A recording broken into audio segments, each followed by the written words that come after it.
জাতীয় নাগরিক পার্টি এনসিপির মুখ্য সংগঠক দক্ষিণ অঞ্চল হাসনাত আব্দুল্লাহ সেনানিবাসে বৈঠক সংক্রান্ত একটি স্ট্যাটাস দিয়েছেন তার ফেসবুক আইডিতে এবং এই নিয়ে সিনিয়র সাংবাদিক জিল্লুর রহমানকে আপনারা তো সবাই চিনেন, যে চ্যানেল আয়ে তৃতীয় মাত্রা করে থাকেন, তৃতীয় মাত্রার যে পরিচালক, সেই সিনিয়র সাংবাদিক হঠাৎ করে হাসনাত আব্দুল্লাহর বিরুদ্ধে এই স্ট্যাটাসের বিরুদ্ধে তিনি সক্রিয় হয়েছেন।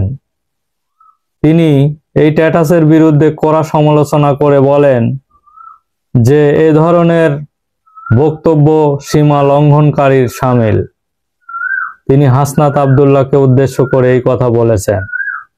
তিনি কেন এই কথা বললেন এবং কেনই বা হঠাৎ তিনি এইসব বিষয়ে সক্রিয় হলেন? আমরা তো জানি যে তিনি শুধু তৃতীয় মাত্রাতেই কথা বলে থাকেন, কিন্তু হঠাৎ করে যে হাসনাত আব্দুল্লাহ একটি স্ট্যাটাস দিয়েছেন, এই স্ট্যাটাসের বিরুদ্ধে তিনি সক্রিয় হলেন। চলুন আমরা বিস্তারিত দেখে আসি।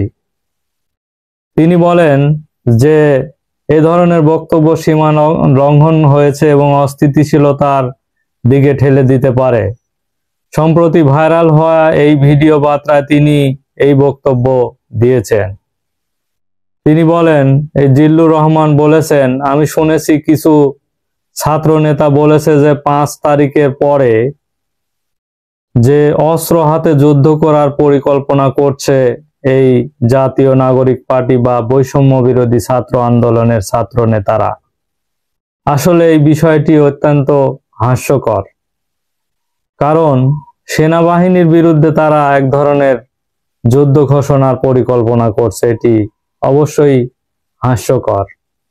আর সেনানিবাসে কি বৈঠক হলো বা কি আলোচনা হয়েছে এই বিষয়টি বাহিরে প্রকাশ করা এটি অত্যন্ত নিন্দনীয় একটি কাজ বলে তিনি কড়া সমালোচনা করেছেন।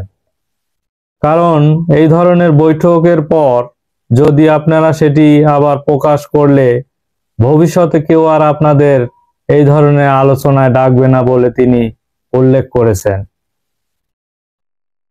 তিনি বলেন যে তিনি কড়া সমালোচনা করে যে বলেন যে বিভিন্ন বিষয় উঠে আসে, কিছু সময় জনসম্মুখে প্রকাশ করা যায় না। আমি আমার টকশোর আগে বা পরে রাজনীতিবিদদের বিভিন্ন আলোচনা বা তাদের সাথে বিভিন্ন কথাবার্তা হয়, কিন্তু আমি টকশোর বাইরে তাদের সাথে যে আলোচনা হয় এটা কিন্তু জনসম্মুখে কখনোই আমি প্রকাশ করি না বলে তিনি উল্লেখ করেছেন। কাজেই সেনানিবাসে যে আলোচনা হয়েছে মিটিংয়ে, সেগুলো আবার জনসম্মুখে বর্ণনা করা এটি গৃহযুদ্ধের দিকে ঠেলে দিচ্ছে বলেও তিনি উল্লেখ করেছেন এবং এটি প্রকাশ করা কোনোভাবেই উচিত হয়নি বলে কড়া সমালোচনা করেছেন এই জিল্লুর রহমান। তিনি বলেন, দেশকে এক ধরনের গৃহযুদ্ধের দিকে ঠেলে দেওয়ার প্রচেষ্টা চালাচ্ছে, এটি অত্যন্ত উদ্বেগজনক। আপনারা গৃহযুদ্ধ পছন্দ করতে পারেন, কিন্তু বাংলাদেশের 20 কোটি মানুষ কিন্তু গৃহযুদ্ধ পছন্দ করে না বলেও তিনি উল্লেখ করেছেন।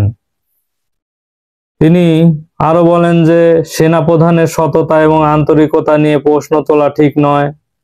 সেনাবাহিনী কখনো ক্ষমতা নেওয়ার কথা বলেননি, তাহলে কেন এমন যে দাবি তোলা হচ্ছে যে সেনাবাহিনী ক্ষমতা নিতে পারে বা এই ধরনের বিভিন্ন আওয়ামী লীগকে পুনর্বাসন করতে পারে? তাই যদি করবে তাহলে শেখ হাসিনাকে পালিয়ে ভারতে তিনি যেতে দিতেন না, বাংলাদেশের মানুষের বিরুদ্ধে তিনি যুদ্ধ ঘোষণা করতেন বলেও তিনি উল্লেখ করেছেন।